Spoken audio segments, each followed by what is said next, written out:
पद्धत आपल्याला माहीत आहे. मी करतो बघतो पाहतो वाला नाही आहे. मी डायरेक्ट काम करून टाकतो. पण मी डॉक्टर नसलो तर अनेक यशस्वी ऑपरेशन मी केलेली आहेत. कसं चालतंय, किती व्याप मोठा आहे.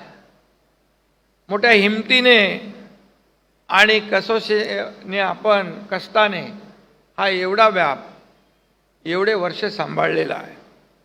आणि अशा या संस्थेचा 99वा वाढदिवस आहे आणि मेडिकल कॉलेजचा 100वा.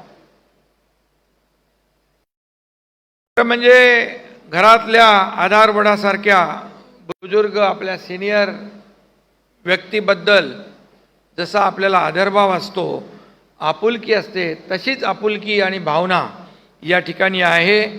केएम हा मुंबईकरांचा खरा आधारवड आहे असं म्हटलं तर वावगं ठरणार नाही. मी एकदा असंच व्हिजिट करायला आलो होतो मुख्यमंत्री असताना अचानक, आणि मी काही वॉर्ड पाहिले, ICU पाहिला, अतिशय सगळ्या सोयीसुविधांयुक्त ICU पाहिला. काही वॉर्ड बंद होते, मी तेही पाहिले आणि मी तात्काळ तिथून सूचना केल्या आयुक्तांना आणि मला वाटतं ते वॉर्ड आपले सुरू झालेत. 6 वॉर्ड सुरू झाले म्हणजे ही देखील मोठी आपल्यासाठी अचीवमेंट आहे. त्यासाठी महापालिकेचे आयुक्त आणि अतिरिक्त आयुक्त यांना देखील मी मनापासून धन्यवाद देतो. कारण तात्काळ माझी काम करण्याची पद्धत आपल्याला माहीत आहे. मी करतो बघतो पाहतो वाला नाही आहे. मी डायरेक्ट काम करून टाकतो.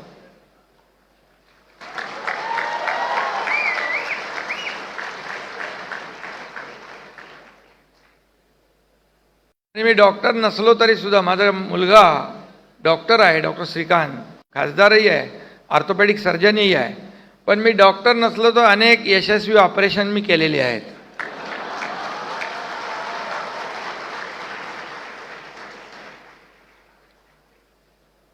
त्यामुळे आपण एकाच बिरादरीचे आहोत.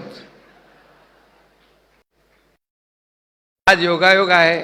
इथं शताब्दी महोत्सव आपण साजरा करतोय. संध्याकाळी मला वाटतं MMRDAचा सुवर्ण महोत्सवी समारंभ आहे. आणि हे दोन्ही तसे महत्त्वाचे आहेत. इथे सेवा, तिकडे विकास. आणि मला अभिमान आहे की आज KM रुग्णालय हे देशातील सर्वोत्तम रुग्णालयांपैकी एक रुग्णालय आहे. KM हे कुटुंब आहे, परिवार आहे. हे प्रत्येक व्यक्तीची काळजी घेतं म्हणजे कुटुंबच आहे. आणि हा नावलौकिक आपण जपलेला आहे.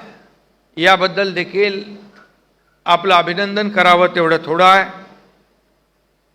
आणि खरं म्हणजे सांस्कृतिक वारसा जपत, आपली पारंपरिक जी काय ट्रीटमेंट जपत, अत्याधुनिकतेचा देखील आपण त्याची कास धरलेली आहे. KMनी ॲडव्हान्स अनेक टेक्नॉलॉजी आपण आणलेल्या आहेत. खरं म्हणजे मगाशी कोणीतरी सांगितलं, ही संस्था नाही आहे. आणि खऱ्या अर्थाने ही केवळ संस्था नाही, तर आरोग्य क्षेत्राच्या नव्या दिशा आणि इंटरनॅशनल स्टँडर्ड KMने स्थापित केली आहे खऱ्या अर्थाने. आणि जसं जग पुढं जातं आहे या आरोग्य क्षेत्रामध्ये, जशा नवनवीन उपचार पद्धती येत आहेत त्या आत्मसात करण्याचं आपण काम KMच्या माध्यमातून करताय. त्याबद्दल खऱ्या म्हणजे खूप आपल्याला धन्यवाद द्यायला पाहिजे. ब्रिटिशांनी जाण्यापूर्वी काही चांगल्या गोष्टी उभ्या केल्या. त्यातल्या 2 ठळक गोष्टी आहेत. एक म्हणजे KM आणि दुसरी आपली रेल्वे. दोन्ही सेवाच आहेत, दोन्ही सेवा आहेत.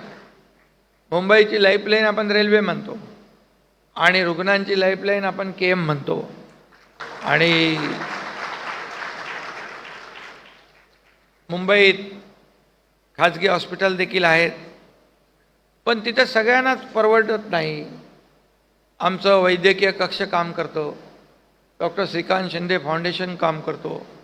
मी अनेक वेळा देखील अनेक हॉस्पिटल जी आहेत तिथे उपचार घेत असतात लोक. कधी खाजगी हॉस्पिटलमध्ये जावं लागतं. मग तिथे काही वेळा फोनही करावा लागतो. काही लोक सर्वसामान्य असतात, बिलही कमी करावं लागतं, बिलही कमी करतात. आणि परंतु इथं मात्र आपण जेव्हा येतो तेव्हा बिनधास्तपणे KMमध्ये येतो, कारण आपल्या प्रत्येक पेशंटला वाटतं हे माझं कुटुंब आहे, हा माझा परिवार आहे, माझी काळजी घेणारच आणि मला बरं करणारच. हा विश्वास जो आहे, हा विश्वास निर्माण करण्याचं काम तुम्ही केलेलं आहे आणि ही खऱ्या अर्थाने मोठी अचीवमेंट आहे. मला आठवतं आहे या KMवर 2022 सालच्या मे महिन्यात भारतीय हवाई दलाच्या विमानांनी अक्षरशः पुष्पवृष्टी केली आणि या हॉस्पिटलला समाजाने म्हटलेलं ते थँक्यू होतं असं म्हटलं तर वावगं ठरणार नाही.